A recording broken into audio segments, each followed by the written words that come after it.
Muchas gracias, Henry, y Alfonso, por supuesto, y a todos los asistentes. El tema de esta noche es algo del cual ustedes habrán oído algo anteriormente.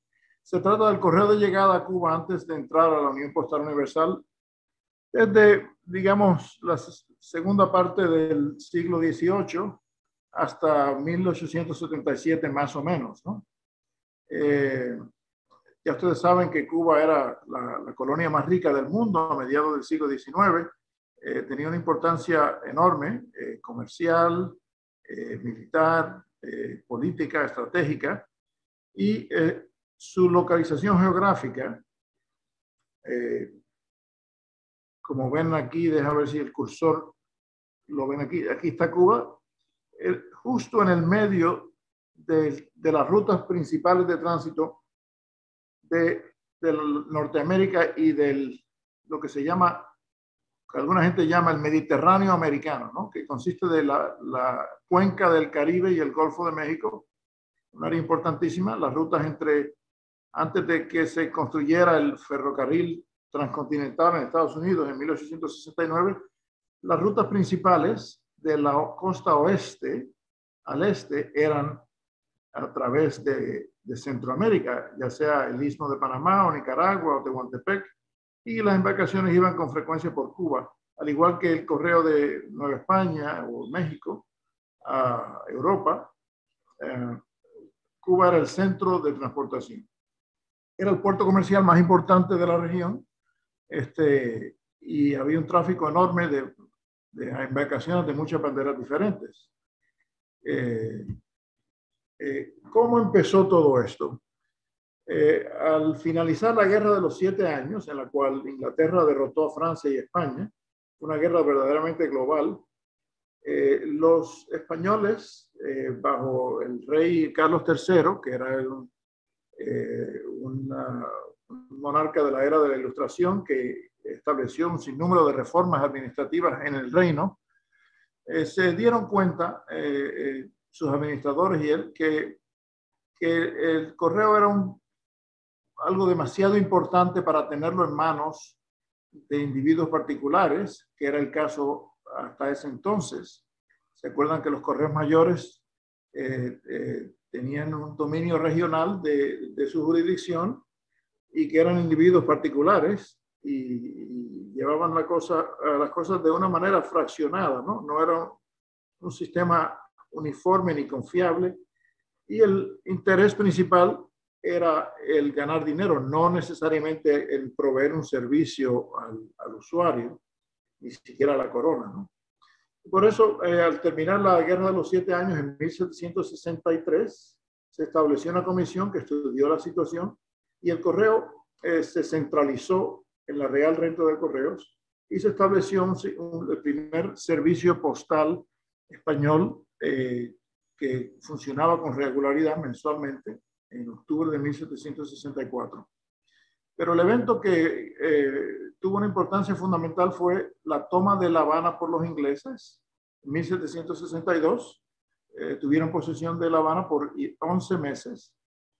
Y aquí hay una carta de las Islas Bahamas, también inglesas, a La Habana, mientras estaba bajo las manos inglesas.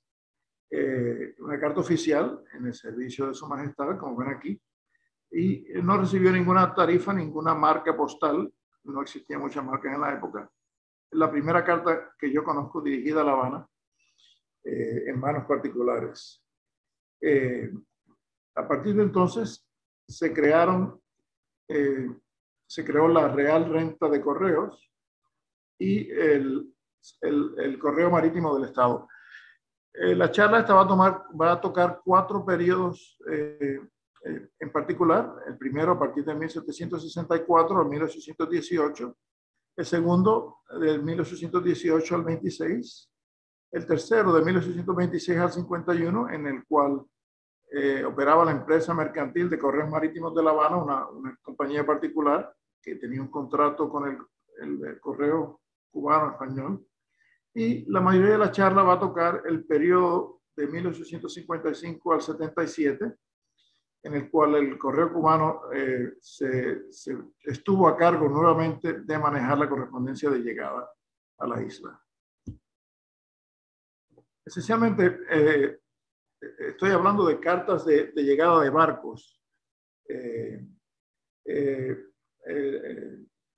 En 1764, al crearse los correos marítimos, se fabricaron 3 tipos de marcas, 2 de las cuales se usaron en Cuba, la España y las Indias. La España era para la correspondencia recibida de la península, Indias era para la correspondencia de América, y las Indias tuvo una gran variedad de usos, no solo como marca de llegada, sino como marca de salida y de tránsito.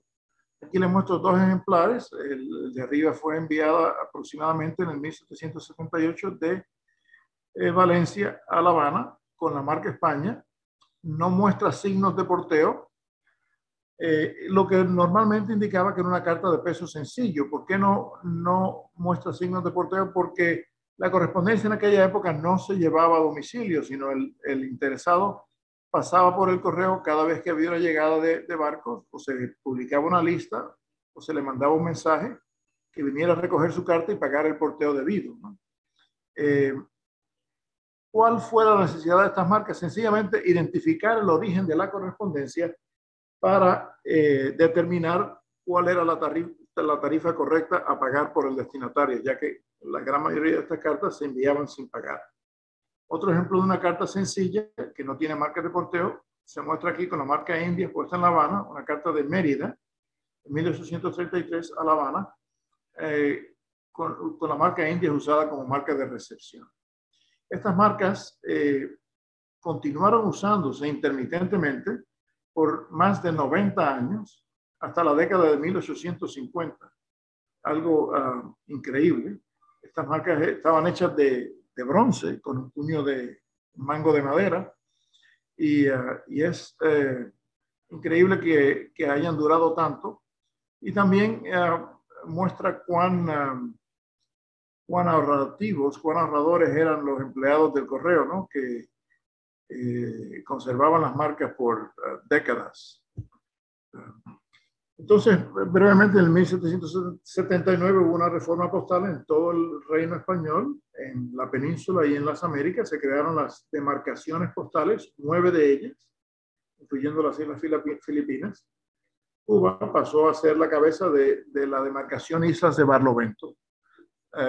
Y esta reforma creó marcas de demarcación que supuestamente debieron de haber sustituido las marcas de correo marítimo, pero no siempre fue el caso, y ambas continuaron usándose por muchas décadas. La isla de Barlovento también se continuó usando intermitentemente hasta la década de 1850. Aquí les muestro 2 cartas interesantes. La de arriba salió de Portobelo, hoy en día en Panamá, en el 1783, dirigida a Bristol, Inglaterra, un destino rarísimo, y fue por un buque hasta Trinidad, en el centro sur de la isla de Cuba, donde se le puso la marca lineal Trinidad. Entonces pasó por La Habana, donde se le puso la isla de Barlovento, y fue por un buque de correo marítimo a La Coruña. Fue por tierra a Francia, donde se tasó 16 soles o sus, que se tachó, y entonces fue por el Canal de la Mancha a Inglaterra, donde fue tasada 2 chelines y 2 peniques. Una carta muy poco usual. Esta marca Islas de Barlovento, al igual que las Indias, se usó tanto en cartas de salida como de llegada como de tránsito. Estos 2 ejemplares las muestro como cartas usadas en cartas de tránsito por La Habana, ¿no? La carta de abajo es muy interesante. Salió de Nueva Orleans en 1784 a Burdeos, Francia. La marca Indias se le puso a la salida en Nueva Orleans, que era una posesión española. Nueva Orleans y la Luisiana fueron un territorio español por 40 años, desde 1764 hasta 1803, más o menos. Entonces, la carta fue de Nueva Orleans a La Habana, con la marca Indias. En La Habana se le pone la marca Islas de Barlovento, y fue por un paquebote del correo marítimo a La Coruña, y después por tierra nuevamente a Burdeos, Francia, donde fue tasada 16 soles o sus, la tarifa sencilla para cartas del norte de España a partir de 1759. Como les dije, esas marcas siguieron usándose intermitentemente por el correo cubano hasta casi finales de la época prefilatélica. Entonces llegamos al año 1818, en el cual la mayoría de las colonias americanas estaban a punto de independizarse, o cerca, de la metrópolis en España. Hubo guerras de independencia en casi todos los lugares. Y como una medida que fue un poco demasiado tarde, ¿no? Se promulga la ley del libre comercio en 1818. Previo a eso, el sistema comercial mercantilista que se observaba en España y en otros lugares no permitía el comercio libre, sino que restringía mucho el comercio a puertos en particular. Se pensaba que para que una compañía capitalista fuese exitosa, la competencia era algo malo, por lo cual se le daba monopolio y se restringía grandemente la competencia. Eso se llamaba el mercantilismo.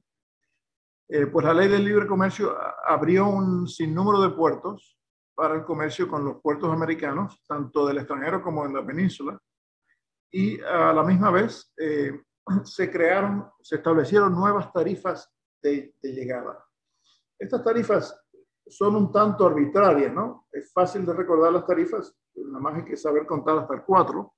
Se establecieron las tarifas de $1 de plata fuerte, la moneda usada en las Américas, para las cartas de Norteamérica y el Caribe, y también para los impresos posteriormente.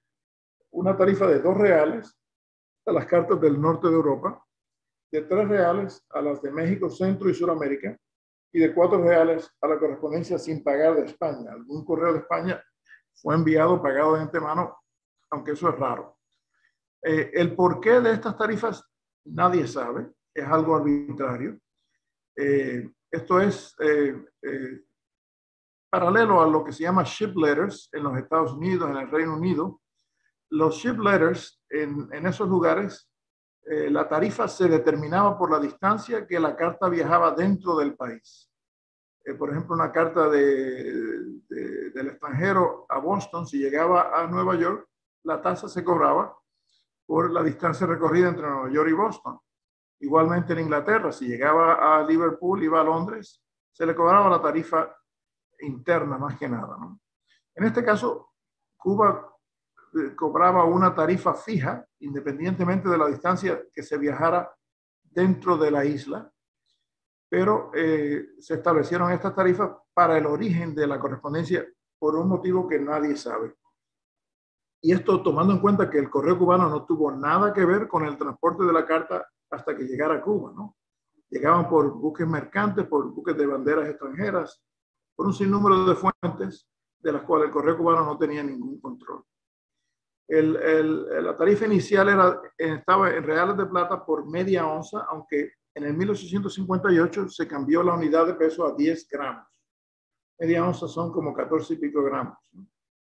Y la moneda era el real de plata fuerte, que 8 reales formaban un peso fuerte o el piece of 8, y un real era aproximadamente equivalente a 12,5 centavos americanos. El real de plata fuerte, o el real el peso de A8, circulaba en los Estados Unidos hasta la década de 1850, era una moneda legal y se le llamaba también Spanish Mill Dollar, dólar acuñado en posesiones españolas. Y estas tarifas estuvieron en efecto por casi 60 años, ¿no? Inclusive en algunos casos más de 60 años, ya se los explicaré. Al establecerse estas nuevas tarifas, se crearon marcas para determinar el origen de la correspondencia. Las más comunes fueron las marcas NA, que significa Norteamérica, y NE, que significa Norte de Europa. El gran volumen de la correspondencia del norte de Europa provenía de Inglaterra y de Francia, y en raras ocasiones de otros lugares, Alemania, los Países Bajos, etcétera. Pero el 90 y pico por ciento, 95% yo diría, provenía de esas dos potencias, Francia e Inglaterra. Aquí les muestro un par de ejemplares de la primera marca NA, creada en 1818, una carta de 1823 de Nueva York a La Habana. Se puso directamente en el barco, no la manejó el correo americano, el bergantín Carolina, y aquí se menciona su capitán. Era una carta de doble peso, y en vez de ser tasada un real, se tasó 2 reales. La carta de abajo salió de Londres para La Habana en 1819. Como ven, tiene la marca de entrada NE y viene una carta cuádruple tasada 8 reales a pagar por el destinatario. No les voy a enseñar todos los estilos de marcas porque hubo docenas. Es algo muy interesante para los marcófilos coleccionar, pero no hay el tiempo suficiente para tratar todas las marcas, ¿no? Se requeriría, qué sé yo, muchas horas para tratar este tema con profundidad. Esto es más que nada una introducción al tema. En 1826, una empresa particular obtuvo un contrato con el Correo Cubano para conducir la correspondencia con España regularmente, una vez al mes. Y parte de su compensación incluía el percibir la tasa de llegada de la correspondencia extranjera a La Habana y posteriormente en otras ciudades, pero principalmente en La Habana. De hecho, la empresa operaba de un cuarto o una oficina dentro del correo principal de La Habana. O sea que se manejaban las cartas casi indistintamente. Y aquí vemos 2 ejemplares de marcas NA y NE usados por la empresa de correos marítimos en La Habana. Estas cartas también tienen en su reverso un óvalo con una E en el centro. Aquí ven un calcado del reverso de otra carta, una E dentro de un óvalo, que indicaba que habían sido manejadas por la empresa, aunque no todas las cartas tienen esa marca, pero la gran mayoría sí lo tienen. La carta de arriba fue enviada en 1836 de Nueva York a La Habana, una carta de peso doble, como indica la tasa. La carta de abajo fue enviada en 1836 de Hamburgo a La Habana por un buque comercial, el Hermoso Habanero, aunque fue puesto en el Correo de Hamburgo, carta de barco puesta en el Correo de Hamburgo. Al llegar a Cuba se le puso el NE de Norte de Europa y se tasó 6 reales de plata, una carta triple a pagar por el destinatario. Hubo un montón de estilos de marcas, nuevamente no voy a enseñárselas todas.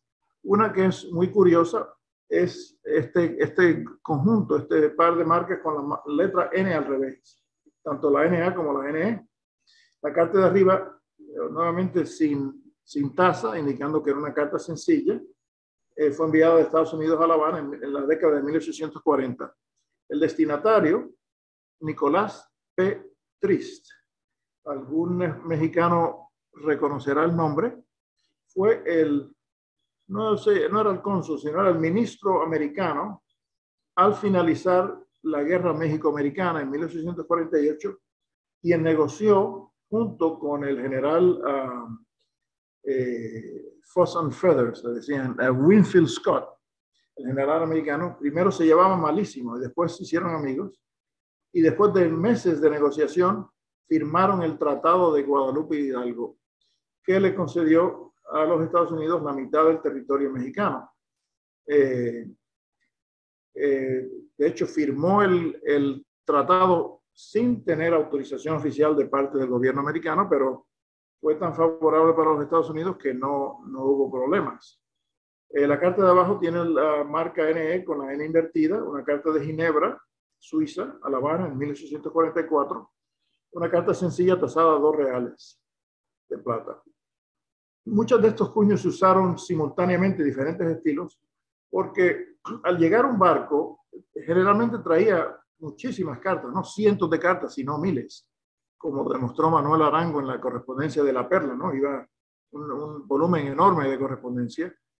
Y al llegar tenían que procesarse estas cartas rápidamente, y los empleados de correo agarraban la primera marca que tenían a mano y lo usaban. Y por eso fue necesario tener diferentes estilos y usarlos a la misma vez para manejar con agilidad ese tipo de correspondencia de llegada. En 1838 se creó un estilo diferente de marcas en círculo, marcas circulares. Se conocen 3 tipos: empresa o E-Indias, como ven en la carta de la esquina superior izquierda, enviada de la Ciudad de México a La Habana en el 1839, una carta sencilla que no tiene marcas de porteo. Estas marcas se conocen en color azul y amarillo, y rojo, pero la gran mayoría de los ejemplares son en color negro. La carta de la derecha se conoce una marca ENE, que no se la estoy enseñando, y la marca ENA, que la muestra la carta de la parte derecha, una carta rarísima enviada en 1842 desde Nueva York a La Habana por un buque, un vapor inglés de la empresa Royal Mail Steam Packet Company. Estos vapores y las agencias consulares británicas en Estados Unidos operaron por unos cuantos meses en el 1842 porque inmediatamente el correo americano se enteró de eso, la mandaron a cerrar. Fue una crisis diplomática. Sin embargo, en el resto de las Américas y en otras partes, estas agencias postales consulares eran bienvenidas, ¿no? Porque no había otro medio de transporte. Los vapores ingleses proveyeron un servicio vital al comercio y al público en general, mientras que en Estados Unidos esto representó una competencia con los buques americanos. Pues esta carta fue enviada de Nueva York, manejada por un agente encaminador a La Habana, por el vapor inglés DEE, llamado por un río inglés. Fue pagada la tarifa normal, sencilla, un chelín, como ven aquí, con la marca 1 y la raya. Tiene la marca rarísima Paid at New York, que se conocen. Yo he visto dos, se dice que existen 4. Por lo menos una de ellas está en un archivo en Hawái, pero son rarísimas. Y al llegar a Cuba se le puso el ENA en amarillo, que es un color muy raro. La mayoría del ENA y NE se pusieron en color negro. No tiene marcas de tasa, indicando que era una carta sencilla, pagar $1 por el destinatario. En el 1842 hubo una reforma postal en todo el Reino Español, iniciada por el administrador general de Correos, Juan Baeza, en la que se establecieron fechadores circulares, tanto en España como en los territorios de ultramar.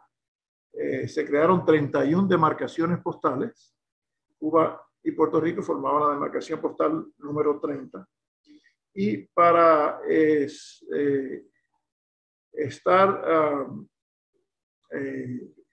se me olvida el término en castellano, para cumplir con esta exigencia, la empresa introdujo fechadores circulares también en 1842.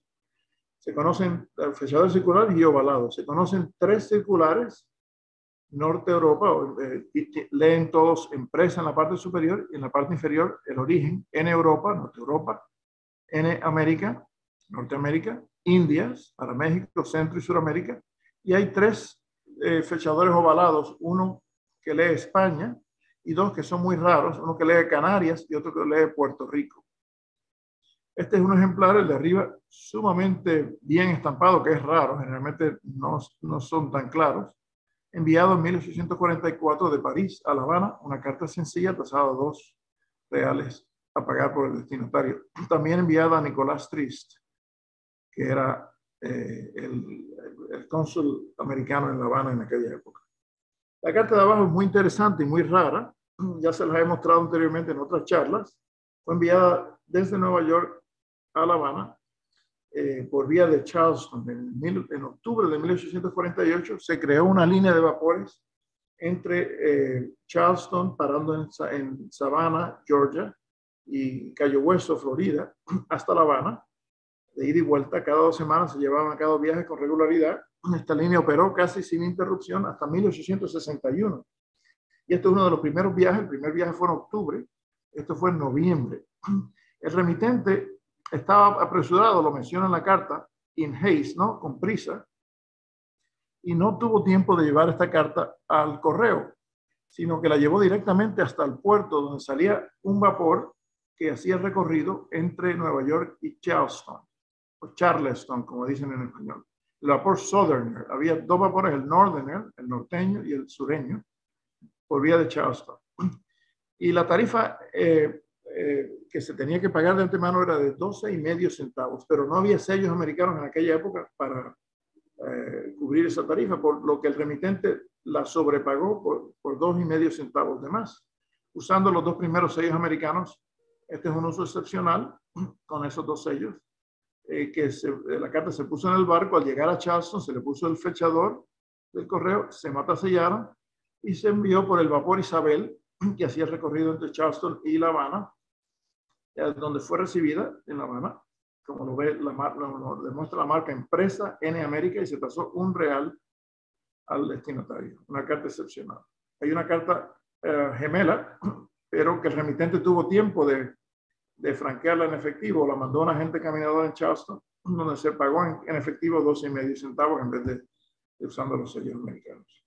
Este es un ejemplo de la marca Indias, empresa Indias, usada erróneamente en una carta proveniente de Burdeos. Sin embargo, fue tasada correctamente. De haber venido de Indias, la tarifa era de $3. En este caso fue de $2. Y aquí esto demuestra lo que les mencioné anteriormente, que al llegar vapores con un volumen grande de correspondencia, los empleados agarraban cualquier marca y se la ponían no muy cuidadosamente. Este es un ejemplar, la marca India es bastante rara. Y esta es una carta de España, de Santander, en 1851, con una marca ovalada en el reverso, empresa España. No tiene marcas de porteo, al ser una carta sencilla, a pagar $4 por el destinatario. Y entonces la empresa cesó sus operaciones en mayo de 1851, se fue a la quiebra. De hecho, era la segunda empresa, la primera se fue a la quiebra unos años más anteriormente. La empresa tenían una serie de comerciantes y banqueros, y desde un principio no fue muy exitosa comercialmente, ¿no? Pero ya para el año 51 decidieron cesar las operaciones. Y a partir de entonces el correo cubano nuevamente se hizo a cargo de manejar el correo de llegada. Voy a mencionar estos temas dentro de este capítulo, que es muy interesante, muy extenso.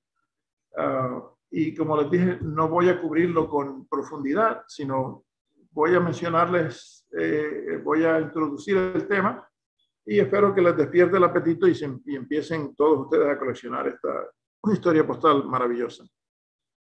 A pesar de haber habido varios cambios de moneda en Cuba, el primero en 1866, que se eliminó el real y se estableció el escudo. Un escudo tenía 100 céntimos de escudo, y posteriormente en 1870 se creó la peseta, que tenía 100 céntimos, se introdujo el sistema decimal.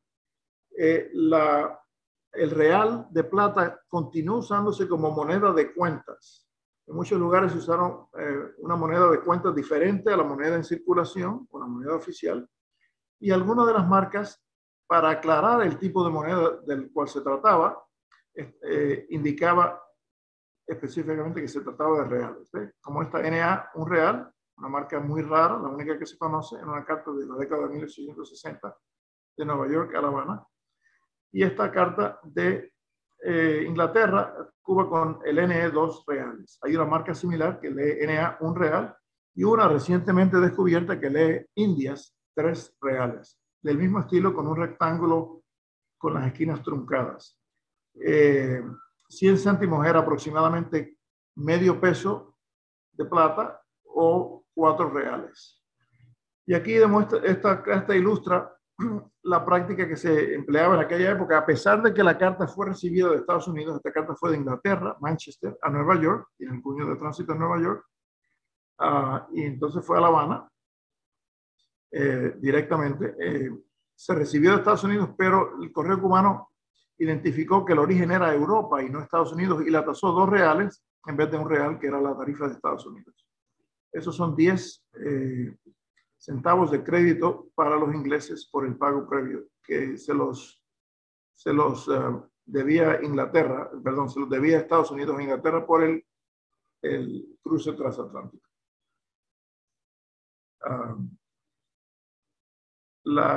Esta carta fue enviada en 1877, apenas a un par de meses antes de que Cuba entrara a la Unión Postal Universal, el 1 de mayo de 1877. Aquí hay un par de ejemplares de cartas de Norteamérica que son relativamente poco usuales, este tipo de cartas. Esta carta fue enviada desde un hotel, sobreimpreso, que lo daba el hotel de cortesía. El remitente no tenía el porteo exacto, ¿no? El porteo de una carta sencilla a Cuba por vapores americanos inicialmente era 12,50 centavos, desde octubre de 1848 hasta el a fines de junio de 1851. A partir de entonces, el porteo era 10 centavos por media onza, desde el 1 de julio del 51 hasta el finales de junio de 1875. A partir de entonces se redujo la tarifa a 5 centavos hasta la entrada a la Unión Postal Universal. Y estas marcas demuestran la incorporación de la tarifa a las marcas, ¿no? Muchas de las marcas previas había que estampar la carta para determinar su origen con un cuño y después ponerle el otro cuño con la tarifa. Ya que la gran mayoría de las cartas eran sencillas, se crearon cuños que leían NA1 real y NA2 y NE2 para las cartas del norte de Europa, y eso agilizaba el proceso grandemente. En este caso, el remitente, por conveniencia, franqueó la carta con 12 centavos en vez de con 10 centavos, que era la tarifa sencilla, y en Cuba se tasó un real a pagar por el destinatario. Esta es una carta que rara porque fue devuelta al remitente, no se recogió en Cuba y se mandó de vuelta, franqueada 10 centavos desde Nueva Orleans al cónsul británico en La Habana, con una marca bastante escasa, NA, pero de un formato más grande. No sé si se puede apreciar que esta es bastante más grande que la marca común NA en el sobre de arriba. Hubo un sinnúmero de marcas, como les dije, no se los voy a enseñar todas, sino varios ejemplos representativos. La carta de arriba fue enviada en la década de 1860 de Nueva York a La Habana por vía de Charleston, por el vapor Isabel, como lo indica aquí. El remitente pagó en efectivo 20 centavos por una carta doble y al llegar a Cuba fue tasada como en una carta doble. La marca integral con tarifa no se pudo usar y se puso esta marca con letras cursivas, que es bastante rara, NA, y se tasó 2 reales de plata fuerte a la tarifa doble. Y la marca similar, la pareja de Norte de Europa, se muestra en esta carta aplicada por error a una carta proveniendo de Estados Unidos. Sin embargo, la tarifa se aplicó correctamente. A pesar de que se le puso el NE, la tarifa fue de $1 por una carta sencilla proveniendo de Estados Unidos en 1861. Aquí hay un par de ejemplares poco usuales. La carta de arriba fue pagada en efectivo, pero no se puso en el correo, sino se puso en una compañía de transporte local, la compañía Blood en Filadelfia. Esta compañía se encargaba de llevar correspondencia del correo a su oficina y al destinatario o remitente, o viceversa, ¿no? Si el remitente no podía ir al correo a poner la carta, pagaba 1 centavo adicional y se la daba a la compañía, que la llevaba directamente al correo. La compañía le puso el sello de pagado y indicó que estaba pagado en efectivo 10 paid. Al llegar al correo se le puso el sello americano en Filadelfia, se mataselló, pasó por Nueva York y de ahí fue a La Habana, donde se le puso el NA y el 1, un real.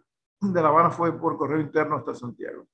Y esta es una tarjeta postal sumamente rara. De hecho, conozco 2 en la época previo a la Unión Postal Universal proveniendo de Estados Unidos. No había tarifa especial para tarjetas postales entre Cuba y los Estados Unidos, por lo cual esta tarjeta fue tratada como una carta ordinaria y se tuvo que pagar 10 centavos, 9 centavos sobre el valor de la tarjeta. En Cuba se trató de la misma manera con el NA1, un cuño borroso que se ve aquí parcialmente matasellando los sellos. El correo de Norteamérica incluía a Canadá, por supuesto, y las colonias británicas en Norteamérica, el cual es muy raro. Yo apenas conozco media docena de cartas de lo que hoy en día es Canadá a Cuba antes de la Unión Postal Universal. La tarifa inicial de 1851 hasta junio de 1867 era de 20 centavos por media onza. 10 centavos le correspondían a Canadá, 10 centavos a los Estados Unidos. Esta carta se llevaba hasta Boston o Nueva York y de ahí por vapores americanos hasta Cuba. La única carta conocida con esta tarifa, la están viendo aquí, fue enviada en 1864 desde Kingston, del oeste de Canadá, a La Habana por vía de Nueva York. El remitente pagó 40 centavos por una carta doble, pasó por Nueva York, fue por un vapor americano. De hecho, en este caso no fue por un vapor americano, fue por un vapor inglés. bajo contrato con, era una ruta postal americana. Y al llegar a Cuba se le puso el óvalo NA, que se usaba en correspondencia de alto peso, y se tasó como una carta doble de $2. La carta de abajo fue enviada en 1870 de Nueva Escocia a Trinidad de Cuba por vía de Nueva York y La Habana. En aquella época la tarifa se había reducido en 1867 a 10 centavos por media onza. Y esta era una carta sencilla para los canadienses y para los americanos. Sin embargo, les mencioné anteriormente que más o menos en 1858 el Correo de Cuba empezó a tasar las cartas en unidades de 10 gramos en vez de media onza. Y esta carta evidentemente era de más de 10 gramos, pero de menos de media onza. Y el Correo cubano la trató como una carta doble. Le puso el mismo NA que ven aquí y $2 de tasa a pagar por el destinatario. Hubo un par de puertos cubanos que usaron sus propias marcas NA, aunque son rarísimas.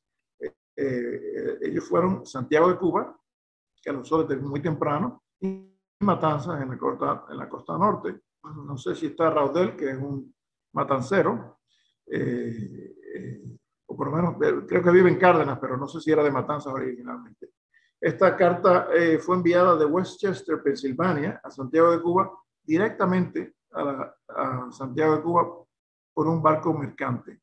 El remitente pagó 6 centavos para conducir la carta desde Westchester hasta Filadelfia. En Filadelfia se puso en un buque que fue directamente a Santiago. En Santiago se le puso la marca NA. Este es el estilo más pequeño que se conoce. Hay una marca NE similar que es rarísima. Se conocen varios colores, rojo, verde y negro. Y se tasó $1 a pagar por el destinatario. La carta de aquí a la derecha fue puesta en el correo de North Kingstown, en el estado de Rhode Island, y fue dirigida a Matanzas y fue directamente por un buque mercante hasta Matanzas.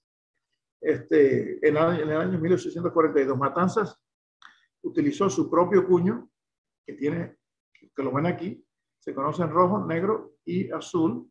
Este color azul claro es característico de Matanzas. También se conoce una marca NE, de la cual solo se conoce un ejemplar usado en Matanzas y es sumamente rara. El propósito de estos cuños, de todos estos cuños, era sencillamente calcular la tarifa correcta a pagar por el destinatario. Y en muchos casos, para agilizar el proceso, se obviaba el uso del cuño y sencillamente se le ponía la tasa. La carta de arriba a la izquierda fue tratada de esa forma, fue enviada de Burdeos en 1843 directamente hasta Santiago de Cuba, donde fue tasada $2 a pagar por el destinatario, la tarifa sencilla. Y hubo otros puertos pequeños, en este caso el puerto de Trinidad, que lo ven aquí. Bueno, Trinidad, el puerto de Trinidad se llamaba Casilda, pero la ciudad de Trinidad en el sur, centro de la isla, no tenía su marca NA, y esta carta fue enviada en 1872 desde el estado de Maine a Trinidad por un buque mercante. Fue pagada en Estados Unidos 10 centavos por una carta sencilla, y al llegar a Cuba, como les mencioné anteriormente, esta carta tuvo que haber pesado más de 10 gramos, pero menos de media onza, y fue considerada de peso doble, no de peso sencillo como en Estados Unidos. Se tasó $2. El Correo del Caribe es menos común, pero hay ejemplares muy interesantes. Aquí les muestro varios ejemplares. La carta de arriba fue enviada de Jacmel en la costa sur de Haití, un poco al sur de Puerto Príncipe, por un buque británico, por un paquete británico hasta Santiago de Cuba directamente, donde se le puso la tasa 1 sin marca de llegada, sin otra marca de llegada. La tarifa por vapor británico en aquella época, a partir del 65, se redujo de un chelín, a 4 peniques. Este sello de 4 peniques, mata sellado en Jacmel, paga el porteo. Una combinación muy rara. Esta carta también de otra colonia inglesa, la isla de Trinidad, a Santiago de Cuba, pero esta fue por vía de La Habana, pagada 6 peniques. De estos 6 peniques, como ven aquí, el 4 correspondía a la tarifa de paquete británico pagada de antemano, y 2 peniques le correspondían al correo local de la isla de Trinidad. Esta carta no fue directo a Santiago, sino que fue a La Habana, donde se le puso el NA1, y de ahí fue por tierra hasta Santiago de Cuba. O un par de ejemplares más de cartas del Caribe, la carta de arriba, nuevamente por vapor británico, pagada 4 peniques, directamente a Santiago, donde se tasó sencillamente $1 y no se le puso ninguna otra marca de llegada. Y esta carta, poco usual, de Puerto Rico, 1858, de San Juan a Santiago de Cuba vía La Habana, y vemos un uso muy raro y tardío de la marca Islas de Barlovento. Este estilo de cuño en particular se comenzó a usar, qué sé yo, en 1818, por ahí. La carta fue pagada de antemano un chelín por vapor británico, y al recibirse en La Habana se le tasó $1 a pagar por el destinatario, y se le puso la marca Islas de Barlovento, indicando su procedencia. Existe un par de marcas rarísimas, se conocen menos de media docena de cada una de estas, usadas en Santiago de Cuba entre 1839 y 1858. Evidentemente, se pensó que el volumen de correspondencia de estas dos islas justificaba la creación de marcas, aunque hoy en día son rarísimas, se conocen en varios colores diferentes. El ejemplar más temprano conocido se muestra en la esquina superior izquierda, fue enviada de Kingston a La Habana vía Santiago de Cuba, pagada de antemano por un paquete británico, pagado 4 peniques hasta Santiago de Cuba, donde se recibió, se le puso la marca Jamaica y se tasó $1 y se envió a La Habana. Irónicamente, si la carta hubiese sido originada en Santiago de Cuba, el porteo de una carta sencilla a La Habana era de $2. O sea que esta carta pagó menos proveniendo de Jamaica que si hubiese salido directamente de Santiago de Cuba. Y este ejemplar más antiguo, más último conocido de la marca San Tomás, puesta en Santiago de Cuba, una carta de Inglaterra, Londres, vía de San Tomás a Santiago de Cuba. En Santiago de Cuba se le puso el San Tomás y la marca 2, que a pesar de venir de San Tomás, se identificó que la carta venía de Inglaterra, o se originó en Inglaterra y fue tasada $2 en vez de $1 que hubiese sido la tarifa de San Tomás. La tarifa inglesa en esta época era de 1 chelín y 6 peniques, y en 1863 se redujo a solamente 1 chelín por entre Inglaterra y el Caribe por vapores ingleses. La materia impresa o los impresos son bastante raros. La tarifa de impresos era una tarifa fija de $1 de plata fuerte, independientemente del origen. La carta de arriba fue enviada de Inglaterra desde Londres a Cienfuegos por vía de La Habana por el vapor de la Royal Mail Steam Packet Company a Trato. Trato es un río en Colombia. Casi todos los nombres de los vapores ingleses en aquella época venían de ríos tanto en América como en Inglaterra. Esta carta pagó la tarifa de impresos en Inglaterra, que era solamente 1 penique. La tarifa por una carta sencilla hubiese sido 1 chelín y 6 peniques, muchísimo más alta que un impreso. Y en Cuba se tasó como un impreso, en vez de $2, como una carta normal de Inglaterra, se tasó $1, se le puso la marca como un NA1. Y esta carta es muy interesante, vino de México en el 1879. México entró a la Unión Postal Universal, no fue hasta abril del 79, Cuba entró en mayo del 77. O sea que esta carta, a pesar de que Cuba ya era miembro de la Unión Postal Universal, provenía de un país que no pertenecía a la Unión Postal Universal, por lo que fue tasada. Normalmente de países miembros no recibían tasa. Y este es un impreso enviado por un vapor francés desde Veracruz a La Habana. La tarifa de impreso francés era de 10 céntimos, y en Cuba, en vez de ser tasada a $3 como una carta sencilla, se tasó como impresos con la marca de $1 y ninguna otra indicación de su origen. Un par de ejemplares más de impresos. Este periódico, que es muy raro, vino de Trinidad directo a Santiago, donde se tasó $1. En el caso de Estados Unidos y del Caribe, los impresos no importaban, ¿no?, al destinatario en Cuba. Sí le importaban al remitente porque pagaba mucho menos al salir. Este era un centavo, un penique, en vez de, como vieron la carta anteriormente, que hubiese sido de 6 peniques. Y esta carta, similarmente, una circular sin sellar de Estados Unidos, que en vez de pagar 10 centavos, el remitente pagó 2 centavos por ser un impreso. Y en Cuba se tasó un real, igual que si hubiese sido una carta normal a su llegada. Aquí vamos a un correo, un par de ejemplares de correo del norte de Europa, aunque el de arriba provino de Montevideo, fue llevada hasta Londres, dirigida a La Habana. Sin embargo, no se pagó el porteo de antemano, por lo que se detuvo en Londres. La Oficina General de Correos de Londres le mandó una nota al remitente en Cuba, Samaso Tolongo, diciéndole: tenemos una carta dirigida a usted, número 2468, como ven ahí el número de control. Si quiere recibirla, envíenos el porteo de 2 chelines y 3 peniques y se la hacemos llegar. Y el remitente, el destinatario, o le envió el porteo o se comunicó con algún socio comercial o un contacto comercial en Londres para que pagara el porteo, y entonces acabó recibiendo la carta, que fue tasada en Cuba 2 reales. Tiene la marca esta con la tarifa incorporada, que es relativamente escasa. La carta de abajo tiene el tipo de cuño del norte de Europa 2 más común conocido, con las esquinas truncadas, rectangular, enmarcadas. Un ejemplar bastante bien estampado, generalmente no están tan nítidos como este. Fue enviada en 1867 de Londres a La Habana. Como les mostré anteriormente, la tarifa se había reducido por vapor inglés de Inglaterra a Cuba de 1 chelín 6 peniques en 1863 a solamente 1 chelín por media onza. Aquí les muestro un par de cartas sexys, ¿no? de destinos un poco exóticos.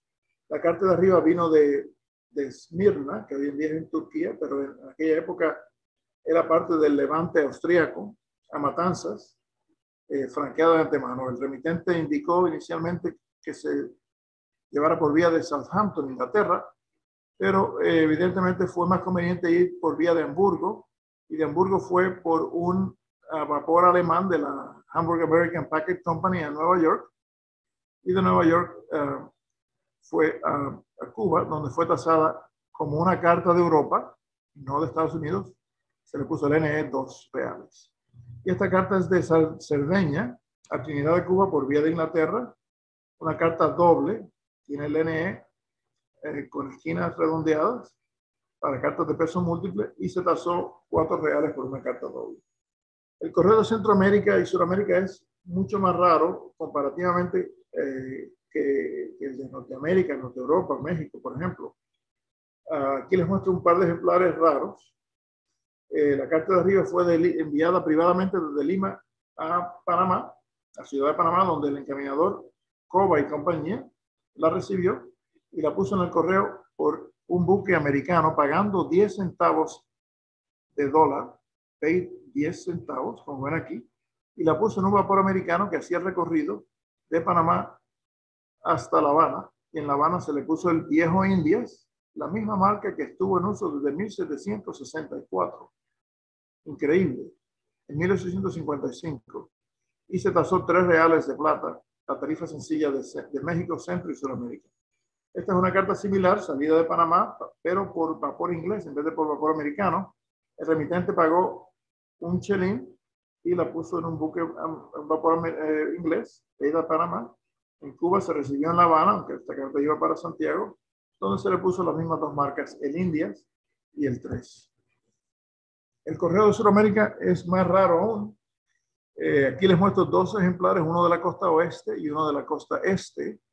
El primero fue enviado en 1861 desde Guayaquil a La Habana por vía de Panamá por vapores ingleses. En aquella época, la tarifa de la costa oeste al Caribe y viceversa era de 2 chelines. Era una carta sencilla, como ven aquí, el remitente pagó 2 chelines. Guayaquil paid, Panamá en tránsito, entonces por otro buque británico hasta La Habana, donde se le puso la marca Indias con I latina, una marca relativamente escasa. Se conoce usada a partir de 1810, entonces dejó de usarse por un tiempo. Hay un ejemplar que se conoce que fue usado por la empresa y no fue vuelto a usar hasta fines de la década de 1850, principalmente en la correspondencia de México. Esta carta tiene el Indias y el 3 3 reales, una tarifa sencilla a pagar por el destinatario. Esta carta es interesantísima, de Venezuela a La Habana por vía de San Tomás. Aquí tiene La Guaira Pay, 4 peniques, y tiene un sello de una compañía particular, la empresa de vapores que hacía el recorrido entre San Tomás, La Guaira y Puerto Cabello, con el vapor Robert Todd. Esta compañía tenía un contrato con los ingleses para conducir la correspondencia inglesa entre Venezuela y San Tomás. Esta carta fue llevada por el vapor Robert Todd hasta San Tomás y de ahí se consideró pagada hasta su destino. Tiene la Guaira Pay, fue por un buque inglés hasta La Habana, donde se le puso el Indias y el 3. La correspondencia de esta compañía es relativamente rara. Hay bastante volumen dirigido a Europa, principalmente Francia, aunque también a España, y menos cantidad dirigida a Estados Unidos, pero esta es la única carta que yo conozco en 30 y pico de años que va dirigida a La Habana. De hecho, me acuerdo exactamente cuando la compré en una subasta suiza. Vivía yo en Puerto Rico en aquella época. Me levanté, qué sé yo, a las 2 o 3 de la mañana para pujar, sin agente, directamente, y estuve tan contento que no me pude volver a dormir, pero bueno, valió la pena. Un par de cartas de Sudamérica. Como les dije, no sé si les dije, pero ya en la década de 1870, el volumen aumentó significativamente, por lo que las marcas de llegada, NA, NE, etcétera, se usaron muy irregularmente, con menos frecuencia, y sencillamente se ponía la tasa. Al fin, el uso de las marcas era para identificar la tasa correcta. Si se ponía la tasa, daba igual. Esta carta de arriba fue enviada de Buenos Aires en 1873 a La Habana por vía de España. Al llegar a España se tasó una peseta, pero no había manera de cobrarlo, o sea que se le dio un encaminamiento hasta La Habana, donde se tasó 3 reales. A pesar de venir de España, su origen fue en Sudamérica, por lo que se le puso la tasa de 3. Y esta carta viene de Valparaíso. Y un par de chilenos ahí en la audiencia, si están despiertos, les interesará. En 1872, por vapores ingleses hasta Panamá. Y de Panamá por vapor inglés hasta La Habana, pero no, el remitente no pagó el porteo inglés, por la cual la carta se detuvo. No hay duda de que le mandaron una nota al destinatario diciéndole: hay una carta para usted en tal lugar, mándenos el porteo, si no, no se lo demandamos. Y evidentemente le mandó el porteo, se satisfizo y fue hasta La Habana, donde se le pasó 3 reales como una carta sencilla. Les había dicho que las tarifas eran del 1 al 4, pero hubo un par de excepciones. A partir de 1854, el correo cubano, el correo español en general, ¿no? Para aumentar, previo a esto, se restringía mucho el tipo de buque que podía llevar correspondencia. Generalmente era limitada a vapores correos, los cuales tenían contrato con el correo para llevar la correspondencia, pero para estimular que otros buques particulares, mercantes, tanto de bandera española o extranjera, llevaran correspondencia, se les concedió un sobreporte que le correspondía al capitán de medio real de plata si las cartas se recibían en Cuba o en Puerto Rico, o de 1 real de vellón si las cartas se recibían en la península o sus islas adyacentes. Y aquí vemos un par de ejemplares. En la época filatélica no es tan raro, no es común tampoco, pero en la época prefilatélica es excepcionalmente rara. Esta carta de arriba fue enviada de Cádiz a La Habana por un buque particular, franqueada de antemano, 1 real por una carta sencilla, y se le cobró el sobreporte de medio real al llegar a La Habana a pagar por el destinatario. Esta tasa era fija por carta, independientemente del peso. Cartas dobles, triples, etcétera, se le cobraba igualmente medio real de plata en La Habana. Y esta carta es de las muy pocas de la época prefilatélica que se conocen, con el sobreporte del capitán. Salió de San Juan a finales de 1855 hasta La Habana, sin pagar. Se le puso la antigua isla de Barlovento usada desde 1779. Increíble. Y fue tasada la tarifa sencilla de £1 más la tasa del capitán, el sobreporte del capitán de medio real. Este no es el tema de la charla, pero este tipo de marcas que les he mostrado también se usaron en correspondencia de tránsito, que es un tema fascinante. La de arriba fue de Londres a Japón por vía de La Habana. Todo el mundo sabe que la ruta más corta entre Inglaterra y Japón es por Cuba, ¿no? Bueno, por supuesto. ¿Qué fue lo que le pasó a esta carta? Normalmente la ruta que se seguía era por Marsella, pero en el 1870, finales del 70, septiembre, la ruta de Marsella fue interrumpida por la guerra franco-prusiana o franco-alemana, que acabó en el 71. Esta carta fue identificada por un inspector como anómala y se envió, en vez de hacia el este, hacia el oeste, pero por equivocación posiblemente, terminó yendo a Cuba. Es posible, es concebible que en vez de Yokohama se haya leído Habana y en vez de Japón se haya leído Cuba. ¿Quién sabe?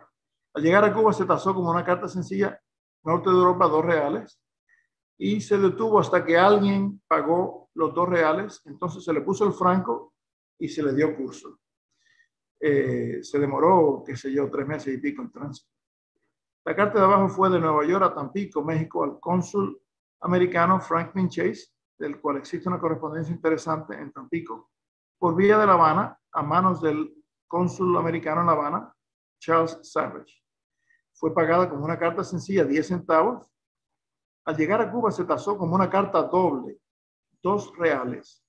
O hubo un error de parte del correo americano, y se franqueó por menos de lo que debió, o, como les dije, a partir del 58, si era más de 10 gramos, era una carta doble, y si era más de... y en Estados Unidos el límite era media onza o 14 gramos y pico.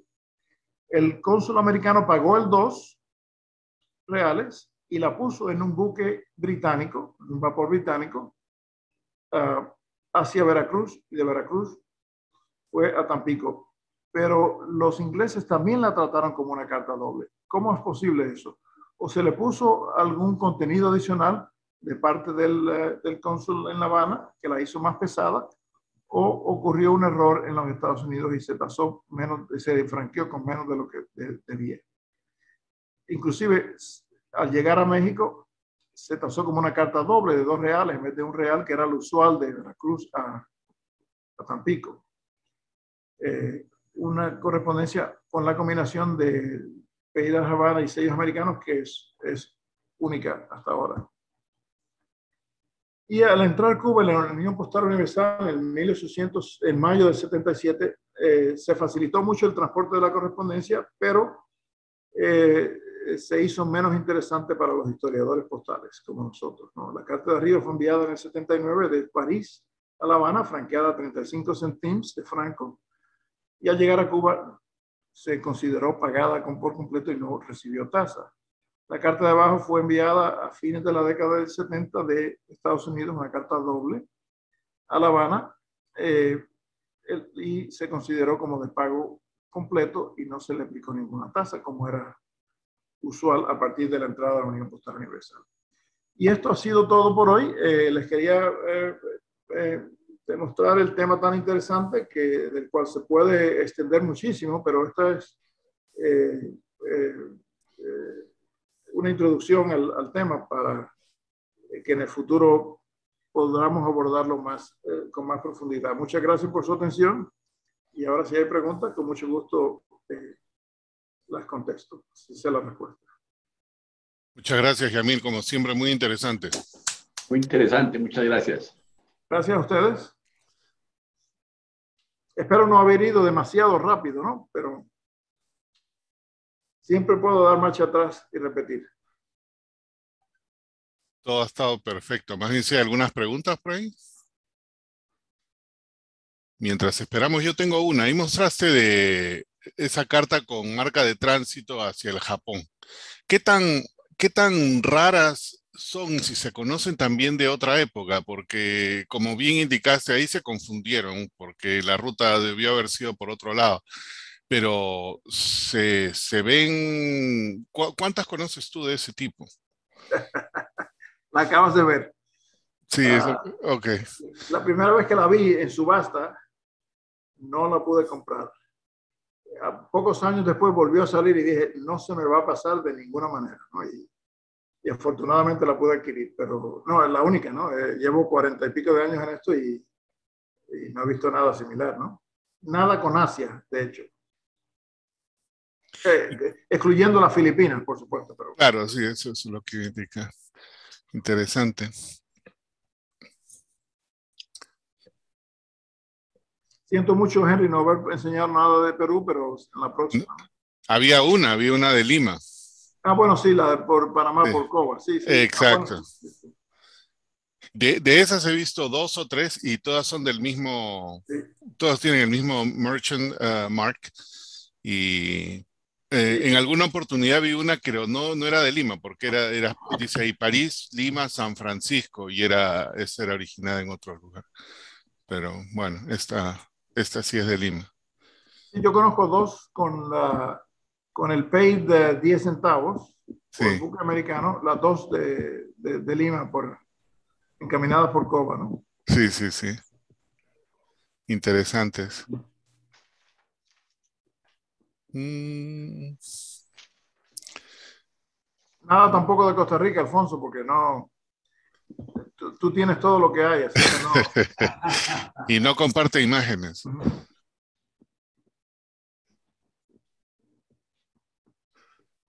Ahí Jaime creo que tiene una pregunta, no sé. Sí, es curiosidad más que otra cosa. Es nada más saber si esas etiquetas, esos estampillas privadas que se utilizaron, tipo Lady MacLeod, ¿se conoce algo dirigido a Cuba? No, yo tuve uno, porque Lady MacLeod nada más que era entre San Fernando y Puerto España, ¿no? Pagaba el porteo del buque de una punta de la isla a la otra. No se conoce nada del extranjero, todo es interno. Ya. Se conocen, qué sé yo, más de 12 cartas, ¿no? Sí, desconozco totalmente ese punto, por eso quise preguntar. Sí, sí. Lady MacLeod, le dicen MacLeod, pero en inglés le dicen MacLeod. Corría el vapor entre San Fernando y Trinidad en el 1847. Un uso muy temprano, ¿no? Ya. Muchas gracias, Emil. Sí, por nada. En forma similar, ese que mostraste de Venezuela, ese no es el de San Tomás La Guaira, pues, ¿no? Esos que Ese tienen mismo es. ese mismo. Eduardo Borberg tiene una exhibición de ese tema excepcional, ¿no? Con sellos y eso. Él es venezolano, pero vive fuera de Venezuela, me parece, ¿no? La familia de la marca Polar, no hay ningún venezolano aquí, pero tiene una colección excepcional, pero le falta esta carta que yo tengo. Siempre eso sucede en muchas colecciones, ¿no? Casi todo, pero falta una cosa. ¿Y cuál es la historia de esa carta? Porque otra equivocación porque la ruta no llegaba hasta Cuba, ¿o sí? No, pero no era necesario porque indicaba que se pagaba el porteo desde La Guaira hasta San Tomás. Ese tramo, También en La claro. Guaira se pagó el porteo británico desde San Tomás hasta La Habana o hacia Sí, donde fuese, ¿no? ok. O sea que no es el uso apropiado, ¿no? Nada más que pagaba ese segmento de la ruta. Ok. A partir de San Tomás fue por un buque británico hasta Cuba. Claro. Sí. Sí, no, el Caribe es fascinante por la combinación de métodos de transporte, ¿no? Así es. Vapores particulares, americanos, ingleses, franceses, alemanes, españoles, y de algunas banderas, de otras banderas no viajaban con regularidad, pero Es extraordinaria la combinación de posibilidades. Un día de esto lo haré del correo de tránsito por Cuba, que demuestra esas piezas fascinantes que llegaban por línea francesa, se iban por línea americana o británica o española o buques mercantes, ¿no? Esas combinaciones son interesantísimas. Así es, son fabulosas. Jaime. Otra pregunta nomás de curiosidad. Así como existe en correo aéreo correspondencia que le tocó algún incidente, algún avión que se estrelló, etcétera, aquí existe alguna correspondencia marcada de alguna manera por algún contratiempo, por algún huracán o desviado no sé, encalló en Jamaica, encalló en Bahamas. Sí, aunque no se identifique como tal hasta mucho más tarde, ¿no? Se comienza a identificar como tal en finales de la década del 70, pero sí, yo tengo un par de ejemplares, una carta por correo inglés, el buque fue accidentado, en vez de ir directamente del Caribe a Southampton, fue a Nueva York y se le puso una marca de contabilidad inglesa diferente, ¿no? Se conoce un puñado de cartas, ¿no? También hablé en una ocasión de la línea Cunard entre Nueva York y Cuba, donde se conoce, tengo una carta del último viaje del vapor que encalló en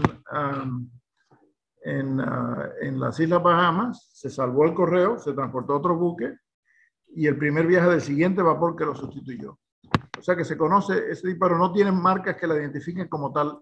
Hay marcas americanas y etiquetas americanas. Yo tenía una que la vendí hace años de Cuba a Alemania por vía de Nueva York por un vapor alemán que estuvo accidentada y se le puso una etiqueta en alemán explicando la demora, ¿no? Y explicando el transbordo de la correspondencia a otro buque. Sí, es interesantísimo ese tipo de cosas. Hay libros de eso, ¿no? Robin Gwynne, un inglés, escribió un libro de vapor, de correspondencia marítima accidentada. También por ferrocarril hay... Yo tengo una, desgraciadamente no tiene ninguna marca. Va de Campeche a Filadelfia, pero haciendo investigación me di cuenta de que el barco en el que iba, el Minerva, encalló en Savannah y trae una marca, no me acuerdo de dónde es, creo que es de Savannah o de por ahí, y luego una de tránsito de Baltimore. Pero nomás por eso te puedes dar cuenta, porque dices, bueno, ¿cómo siguió esa ruta, no? Sí, sí. Yo tenía una así también, que se suponía que fuese directa a Nueva York, pero paró en, qué sé yo, en Virginia, ¿no? En Norfolk o algo así.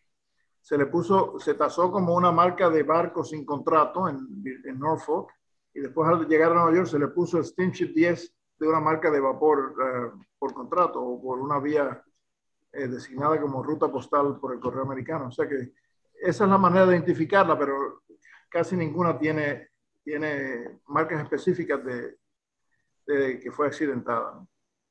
Lástima, Sí.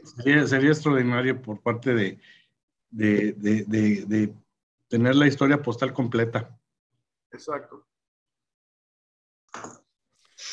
Pero así de accidentes de barcos en esa época se marcaban las cartas. Yo no conozco ninguna Sí, de eso. sí, se marcaban en otros lugares, ¿no? En Asia, en Europa. Pero en América no era la usanza, ¿no? No sé si en algún país de los países americanos. No, hasta posteriormente, ¿no? En la década de los 70, 80, yo tengo una del vapor Cienfuegos de la compañía New York and Cuba Mail Steamship Company. Me parece que dio una charla aquí hace tiempo sobre eso. Y muestro una etiqueta que se puso en Nueva York. No me acuerdo el método en que se produjo, que explicando, ¿no? Esta carta fue recuperada del naufragio del Cienfuegos en tal fecha, bla, bla, bla, bla, bla, dañada por agua. pero ya es de la década de 1890, ¿no? 80, 90. Claro, una cosa excepcional. Estoy tratando de hacer memoria de otras, por lo menos yo de Perú no conozco ninguna, del Pacífico, ¿no? Yo no puedo hablar más allá de la carta que tengo, no conozco. Y casi ninguna tiene la identificación esa específica. Guillermo. Muy buena la charla, Yamil, muchas gracias. Gracias.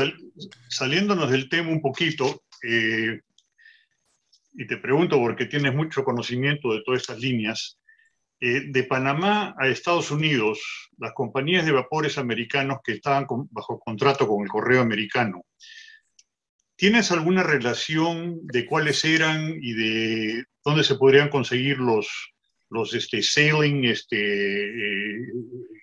schedules de salida o de entrada de los diferentes barcos, de las diferentes compañías de acuerdo a fechas? Sí, sí. El autor es amigo mío, ya es bastante mayor, escribimos un artículo juntos, ¿no? Theron Wierenga se llama. El libro se llama U.S.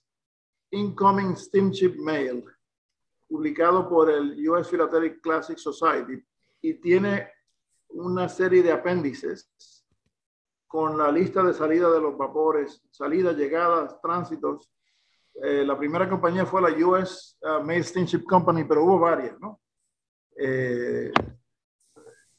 Paraban en Aspinwall, que era a la boca del río Chagres, del otro lado de Colón, que tenía un término, y de ahí iban por tierra a Panamá y ahí por la costa oeste del Pacífico, ¿no? Pero sí, está bien documentado por este hombre que fue pionero del estudio de ese estudio. De hecho, yo cuando era joven, en los años 80, antes de que muchos aquí hubieran nacido, el único libro que yo llevaba a los shows era la primera edición de ese libro, porque tenía una serie de detalles de marcas y eso extraordinaria.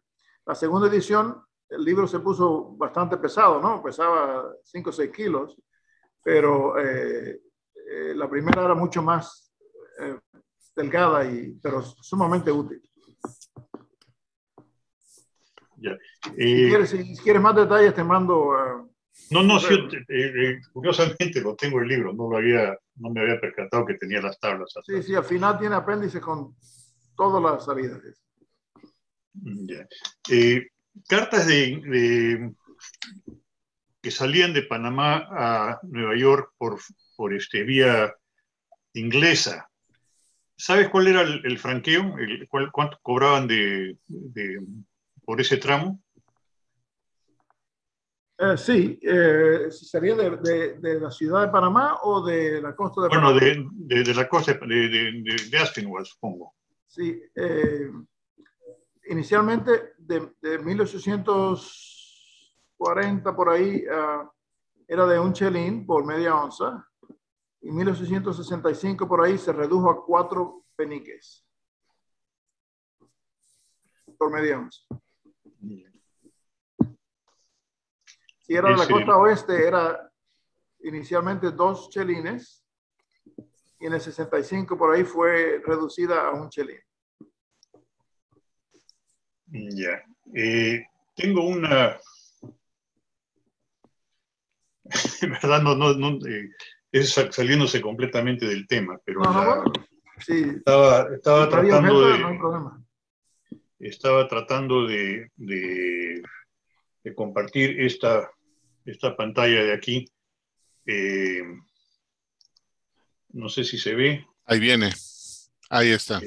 Esta última de abajo, abajo a la izquierda, que va del Callao a Connecticut, y tiene una estampilla de 9 peñiques vía Panamá. Y no estoy seguro de lo que digo ahí, si esos 9 peñiques corresponden 6 peñiques a Panamá y 3 peñiques a Nueva York, y de ahí a Hartford. No estoy seguro de eso. ¿Tienes alguna idea? Sí, tengo. ¿De qué años estamos hablando? ¿Del 70 y pico? Ese es del 72. No son 9 peniques, son 6 peniques. si no me equivoco. Y esa era la tarifa de vapor inglés por el Pacífico solamente, ¿no? Y entonces de Panamá a Estados Unidos iba por buque americano, vapor americano, y ahí fue donde se tasó 10 centavos de dólar. ¿Ves? O sea que la parte del Pacífico estaba franqueada por... Pero esta estampilla de acá es de 9 peniques. No, es de 6, si no me equivoco, ¿no? No veo bien los detalles, pero me parece que es de 6. Ya. Ok. 6 peniques. Bueno, entonces ya no tengo más dudas. Entonces, Sí, pensé era que la tarifa, Henry hizo una pregunta similar en el board de Frayola. ¿Te acuerdas, Henry? Sí. Te expliqué ahí los detalles, pero no me acuerdo ahora. Era de un chelín, bueno, no me acuerdo ahora, pero en esa época era 6 peniques, creo que de 67 en adelante, ¿no? Sí, es del 67. Ahorita también no recuerdo la descripción, pero era la pregunta que hice ahí era referente a los 12 versus 24. Sí. Creo que tengo esa información, Guillermo. Ahí te paso la respuesta que recibí por una pregunta bastante similar. Bueno, gracias. Y era 6 peniques en aquella época, no solo de Perú, sino de la costa oeste. Sí, del costa del Pacífico. De Ecuador. No he visto de Chile, pero me imagino que de Chile también. Pero... Sí. Toda la costa del Pacífico era 6 peniques. Ahora, era hasta Panamá, porque yo también he visto tengo esa carta que va a Nicaragua. Y los 6 peniques era hasta Panamá, pero de Panamá a Nicaragua le cobraron un extra. Sí, porque ya iba, bueno, ¿fue por tierra a Nicaragua o...? Ahorita no lo tengo en imagen, no sé, no lo tengo en la mano, pero es por mar todo el camino. Pero como tiene el Peita al Callao y no tiene la indicación de cuál fue la tarifa, pero lo que yo tengo entendido es que es 6 peniques de la costa del Pacífico hasta Panamá, y de Panamá donde le toque es otra cosa. Sí, exacto. Y luego tengo otra que es el revés, viene de San Tomás a Lima, y esa creo que paga 10 peniques, 4 por la parte del Caribe y 6 por lo que le correspondía de Panamá hasta Lima. Exacto. Y tenía que ser prepagada de antemano. Sí, esa viene prepagada con las estampillas inglesas. Sí, eso es bastante raro el origen, ¿no? Pero... ¿Y tú coleccionas correo de llegada a Perú también? ¿O sí, solamente... sí. O sea, en mi colección de Lima es Lima ida y vuelta, ¿no? hasta la entrada a la UPU. Sí, a mí me parece que eso completa, ¿no? la visión de la historia postal, no solo la salida, sino el tránsito o la llegada. Eso presenta un tratamiento más comprensivo del tema, ¿no? Sí, la hace más interesante, sobre todo porque a pesar de que el origen es Lima, hay sitios que no se conocen que van de Lima a ese sitio. Por ejemplo, de Lima hasta San Tomás, yo nunca he visto, pero sí he visto de San Tomás a Lima. Lo mismo desde de la Martinica. Yo no he visto de Lima a Martinica, pero sí de Martinica a Lima. Entonces ayuda a complementar ese lado. Y todo depende de la suerte, ¿no? Si hubo un archivo comercial que se conservó de tal lugar. Exactamente. Larga vida Tomás Lacham. Si no fuera por ese archivo en Lima, ahorita la historia postal de Perú sería otra. O Cohen, ¿no? Cohen también. Cohen también. Y tantos otros, ¿no? Esos archivos son los que han permitido saber muchísimo de esto. Exacto. Así es. No sé si habrá alguna otra pregunta por ahí. Walter. Sí, gracias, Yamil. Muy, muy linda la charla.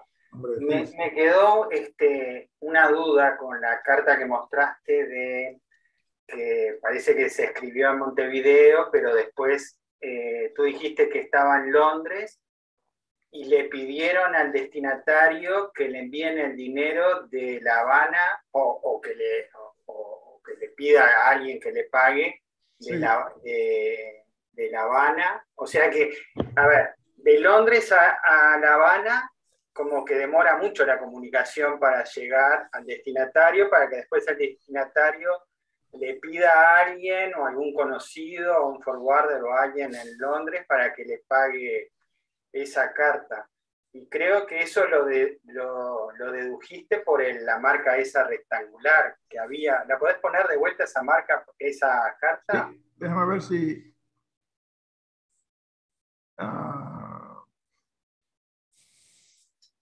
vamos a ver. ¿Ven mi pantalla? Ahí viene. Sí.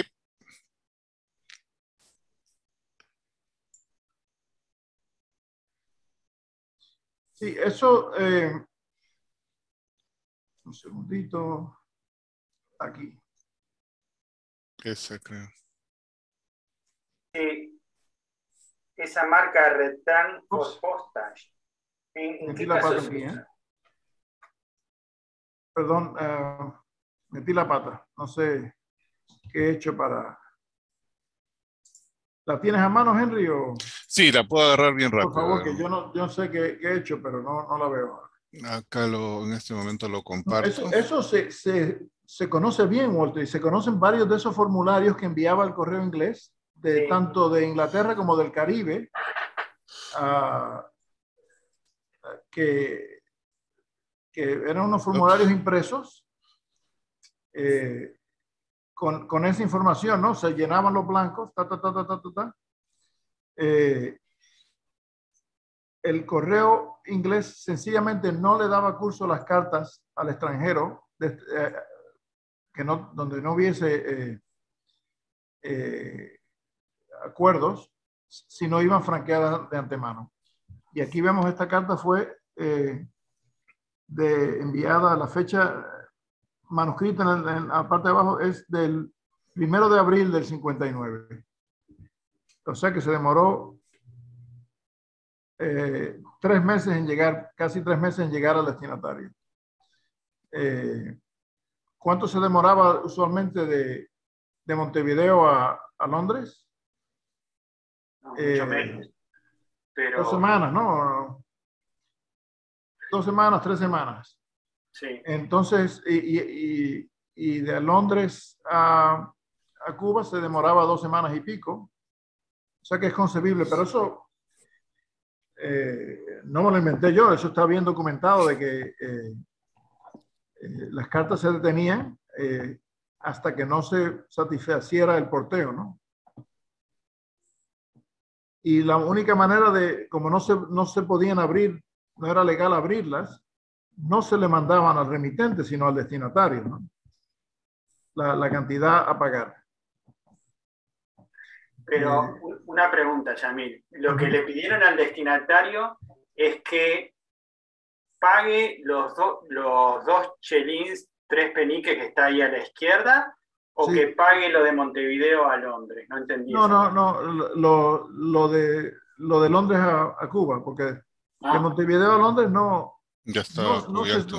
Quizás fue llevada fuera del correo, ¿no? No tiene marca ninguna, ¿no? Se puso en el correo en Londres para que llegara a La Habana, y en Londres dijeron: esta carta no tiene porteo, no le damos curso. La aguantaron hasta que recibieron los 2 chelines, 3 peniques, y entonces la enviaron al destinatario, que obviamente se recibió, tiene la marca de recibido en la parte de atrás y el NE, ¿no? Yo tengo media docena de cartas detenidas por falta de franqueo. Y existen varios ejemplares de los formularios, se mandaban como impresos, de hecho franqueados a veces. Hay uno muy interesante a Puerto Rico, que tengo la imagen por algún lado, pero no la tengo a mano, que se envió por error a Costa Rica y se detuvo hasta que se detuvo en Panamá hasta que se recibió el porteo, y entonces se le dio curso hasta San Juan, Puerto Rico, ¿no?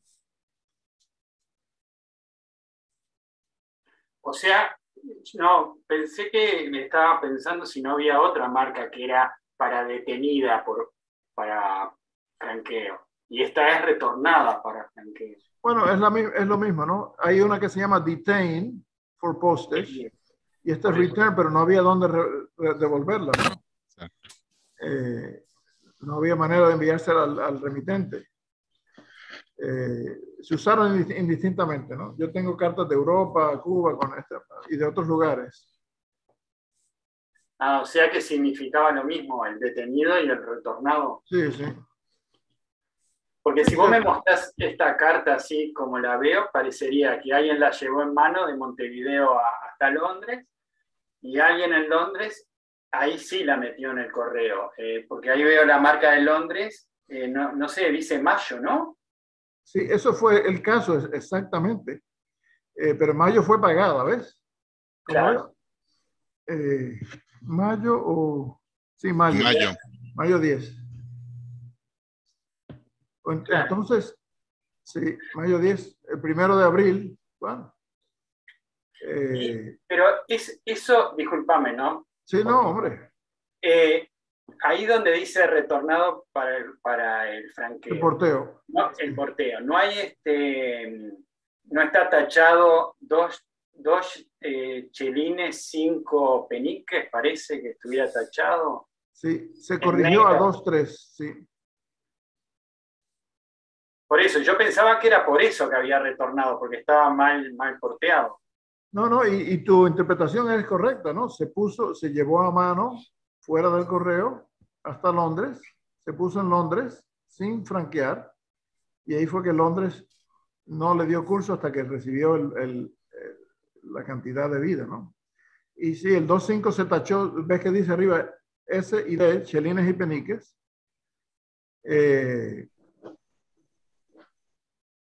No sé por qué le habían puesto el 2.5, pero evidentemente fue por error. Claro, eso era lo que yo pensaba, que por eso habían puesto esa marca. O sea, que no era que le estaban avisando al destinatario. Era porque retornó, porque estaba mal porteado. No, pero no tiene porteo. Bueno, ese cuño solamente se conoce en cartas que con franqueo insuficiente o sin franqueo. Ah, ok. Creo que mostraste una más adelante que tenía la otra marca, ¿no? Detenida por Sí, la de Valparaíso, más abajo. Si la puedes enseñar, Henry.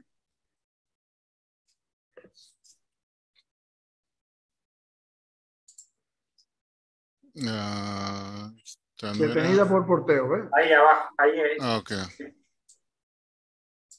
No, es la misma historia, ¿no? No se le dio curso desde Panamá hasta que se recibió el porteo y entonces se puso por un buque inglés hasta llegar a La Habana.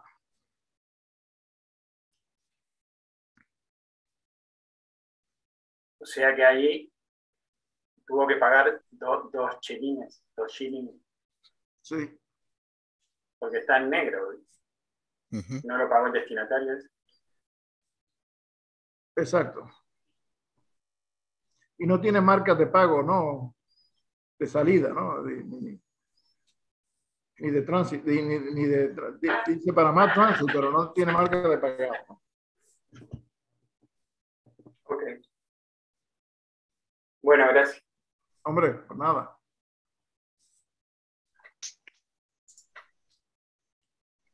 Mauricio. Primero, ya mil felicidades, muy bonita la presentación. Solo una curiosidad con relación a esta carta que debía franqueo. En esa época, ¿cómo se enviaba el pago? O sea, ¿se enviaba en efectivo? ¿Cómo era? ¿Se sabe cómo se hacía en esos casos? Un amigo, ¿no? Un amigo. Casi toda la gente que recibía esta correspondencia tenía medios, ¿no? Y contactos. ¿No? O letras de pago, ¿no? Si ven alguna de las cartas, créditos, ¿no? Se le daba crédito por referencias. Muchas de las cartas introductorias de comerciantes, si te pones a leer eso, es un tema extensísimo, ¿no? Introduciendo a la casa de comercio tal y tal y dando las referencias de otros comerciantes, en mi caso de Cuba, ¿no? Y se le daba crédito, ¿no? Y las cartas mencionan, tenemos un crédito a su cuenta de tal y tal, o nos debe tal y tal, por favor remítalo mediante tal persona o a tal banco, ese tipo de cosas. Había muchas letras de pago y crédito, y había gente que no pagaba, como ha sido siempre en la historia, ¿no? Ah, ya, muchas gracias. Heinz. Gracias, Yamil. Felicitaciones también. Gracias. En esa carta que tú muestras ahí de Valparaíso, ¿por qué dices que está impaga si tiene 50 centavos más 5, que son 5 veces el paso por Panamá? Bueno, evidentemente no fue, pero estamos en el año 72. No Claro, había, antes de la entrada a la UPU UPU. por parte de sí, Chile. sí, exacto. O sea que eso no pagaba el porteo marítimo, ¿no? Eso En pagaba el aquella época. porteo Sí. marítimo hasta Panamá, hasta el cruce de Panamá. Es igual que Perú, pagaba el cruce de Panamá. El cruce de Panamá está pagado con los 5 abajo a la izquierda. Ahora, no tiene el matasello de salida de Valparaíso, porque se usó el matasello mudo, ese que tiene encima de los sellos. Sí, pero era posible pagar una carta con porteo nacional al extranjero en aquella época. Estamos hablando del 72. No. Al igual que de Perú, ¿no? En Perú los timbres locales eran para el porteo local, del correo local. Pero... Hasta el punto de salida, exacto. Y lo que cobraba el BPO era su transporte hasta Panamá y el cruce, lo que fuera. Era un porte adicional, pero aplicando la misma lógica de Perú, este es el porte doméstico hasta el punto de salida. Exacto. No había manera sin acuerdo internacional, antes de la UPU, no había manera de pagar con el porteo nacional, ¿no? Con los sellos nacionales. O sea que se consideró sin pagar del todo, ¿no? Claro, eso es lo que tú estás diciendo, que está sin pagar del todo. No se le dio ningún crédito a los timbres chilenos. Vamos a investigarlo. En todo caso, los dos chelines aquí era lo que cobraba el BPO hasta Cuba. Hasta Cuba. Y este 3 que vendría a ser, eso me lo perdí, porque si esta carta es múltiple, que de hecho lo es, sí, bueno, no debería ser un buena múltiple. Buena pregunta. Es la tarifa sencilla, ¿no? Sí. La otra posibilidad es que haya sido, en vez de 2 chelines, que sea un chelín que se haya escrito apresuradamente, ¿no? Claro. Tú sabes, hace más sentido que sea eso, ¿no? Porque sí. La tarifa de la costa oeste de Panamá, de Sudamérica, al Caribe, por buques ingleses, era 2 chelines hasta el 65. De ahí en adelante fue un chelín. O sea que esto probablemente fue un chelín escrito... No, a la carrera, ¿no? Claro. Si no, en Cuba hubiese sido tasada a 6 reales, ¿no? Exacto. No, bueno, no era 6 reales. De hecho, los incrementos, interesantemente, de Centro y Sudamérica y México eran 3, 4 y 6. O sea que carta doble era 4 y carta triple era 6. Interesantemente. Okay. Mencionaste, perdón, Yamil, mencionaste que esta debió salir del consulado. No necesariamente, ¿no? Pudo haber sido puesta directamente en el barco porque no tiene marcas consulares, ¿no? Pero sí fue manejada por los ingleses en Panamá, que manejaban la inmensa mayoría del correo, ¿no? Había, bueno, correo francés previamente, pero no proveían el mismo servicio. No tiene marcas consulares de Chile, o sea que posiblemente se puso directamente en el barco, ¿no? Probablemente. Ahí hubo algo, un incendio en el consulado, creo que fue el 72. Entonces, vamos a investigar eso. Porque eso está interesante. Y esto es pasó por Panamá el 30 de enero. Entonces, si el incendio fue a principios de enero. Sí, bueno, y tiene la marca de salida, ¿no? Claro, el 10 de enero. ¿no? Sí. La marca de salida de Panamá, el 10 de enero. No, esta roja, ¿no? Es chilena, ¿no? Sí, porque la de Panamá sería con January, no enero, ¿no? Exacto. Esa es chilena. No sé de qué ¿Es de Valparaíso esa marca, Heinz? ¿O? Paraíso. Sí, sí. Pareciera ser Valparaíso, sí. Al final dice o sea que la marca Sí. de Valparaíso. Sí. Ahí sí. ISO. Sí. Gracias. Sí. No, es fascinante este tipo de correspondencia, bastante rara en mi experiencia, pero tiene una función didáctica interesante. Así es, muchos diferentes aspectos. ¿Alguna pregunta o comentario adicional por ahí? No veo a nadie más. Con eso, entonces, Yamil, nuevamente muchas gracias. Muy interesante toda la presentación y la conversación posterior. Y el día de mañana...